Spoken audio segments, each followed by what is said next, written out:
Welcome back to another technical deep dive here in the debug zone. Today we're tackling a big question and breaking it down with insights from other users. Hopefully this clears up some misconceptions and helps you get the answer you need. So buckle up, stay a little curious, and let's jump right in.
And that's a wrap.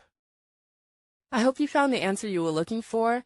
If you did, take a second to hit that subscribe button. It really helps out. And let me know in the comments which solution worked best for you. See you next time in the debug zone.